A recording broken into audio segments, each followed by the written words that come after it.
मैं संदेश ये दूंगा कि नववर्ष के अंदर राष्ट्र को सर्वोपरि मानते हुए और अध्यात्म की आवश्यकता को महसूस करते हुए आध्यात्मिक रास्ते पर चल करके राष्ट्र को मजबूत करें।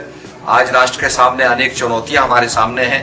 इधर बांग्लादेश है, उधर पाकिस्तान है, और भी जो देशों के सामने मतलब टैरिफ लगा हुआ है। अमेरिका ने टैरिफ लगा रखा है, भारत में सबसे ज्यादा टैरिफ लगा हुआ है। तो ऐसी स्थिति के अंदर राष्ट्र को मजबूत करना है और राष्ट्र के निर्माण में और राष्ट्र के लिए जो है बलिदान भी देना है निश्चित रूप में।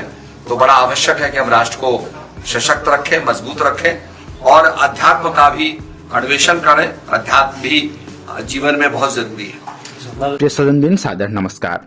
मानव उत्थान सह समिति के तत्वावधान में स्थानीय सालुगड़ा के निकट मझुआ गांव में आयोजित 2 दिवसीय सद्भावना सम्मेलन बुधवार यानी 31 दिसंबर को शुरू हुआ, जिसमें सदगुरु श्री सतपाल जी महाराज जी के दिव्य उपस्थिति में इसका शुभारंभ हुआ।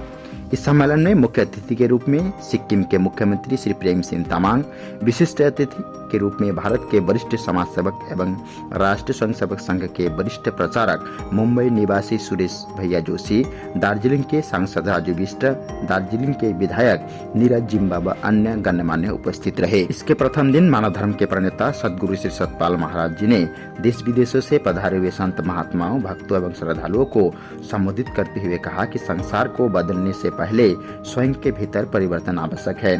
व्यक्ति के हृदय में आया परिवर्तन ही समाज, राष्ट्र और अंततः विश्व कल्याण का मार्ग प्रशस्त करता है। उन्होंने नववर्ष 2026 को लेकर देश विदेशों से आए हुए समस्त प्रदेशवासियों को हार्दिक शुभकामनाएं देते हुए कहा कि नया वर्ष मानवता, शांति, सद्भावना और नैतिक मूल्यों के नवजागरण का वर्ष बने। यह नववर्ष प्रत्येक परिवार में जीवन में सुख, स्वास्थ्य, समृद्धि और आत्मिक उन्नति लेकर आए। देश और समाज के वर्तमान परिस्थिति पर विचार व्यक्त करते हुए श्री महाराज ने कहा कि नववर्ष का संदेश नवजीवन, नव उत्कर्ष होना चाहिए। राष्ट्र को सशक्त बनाने के लिए आंतरिक आत्मिक शक्ति का जागरण अनिवार्य है। गीता के प्रसंग का उल्लेख करते हुए उन्होंने कहा कि जैसे अर्जुन मोहग्रस्त हुआ, वैसे ही आज समाज भी दुविधा में है और ऐसे समय में आध्यात्मिक ज्ञान की कर्तव्य पथ का मार्गदर्शन करता है। जब जब धर्म की हानि होती है, तब तब अधर्म का नाश हेतु शक्ति का उदय होता है। उन्हें परिवार से लेकर समाज, नगर, जिला और राष्ट्र सभी स्तरों पर सद्भावना के विस्तार की आवश्यकता पर बल दिया। यह संदेश दिया कि धर्म की जय हो, अधर्म का नाश हो और प्राणियों मात्र में सद्भावना हो।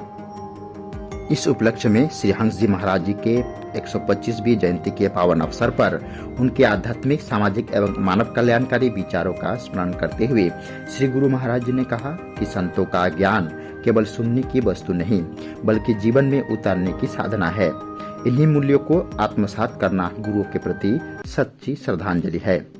श्री महाराज जी ने ऐतिहासिक जन जागरण पदयात्रा का उल्लेख करते हुए स्मरण कराया कि बागडोगरा से प्रारंभ हुए 14 दिवसीय उक्त पदयात्रा लगभग 250 किलोमीटर की दूरी पैदल तय करते हुए दार्जिलिंग मार्ग से गंगटोक पहुंची थी।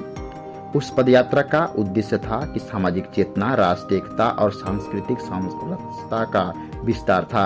उन्हें विशेष रूप से नेपाली भाषा को भारतीय संविधान की 8वीं अनुसूची में स्थान दिलाने के लिए किए गए उन जन जागरण अभियान को ऐतिहासिक उपलब्धि बताया और उसमें सहभागी सभी सदस्यों के योगदान की सराहना की।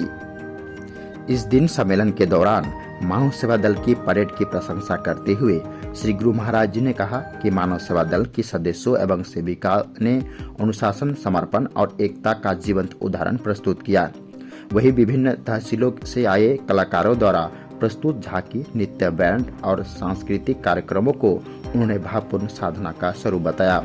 इस दिन अपराह्न सदगुरु श्री सतपाल महाराज जी ने मानव सेवा दल के परेड का निरीक्षण किया। इसके उपरांत सांस्कृतिक प्रस्तुतियां हुई। सद्भावना सम्मेलन का प्रथम दिन आध्यात्मिक चेतना, राष्ट्रीय एकता और मानव मूल्यों के सशक्त संदेश के साथ संपन्न हुआ।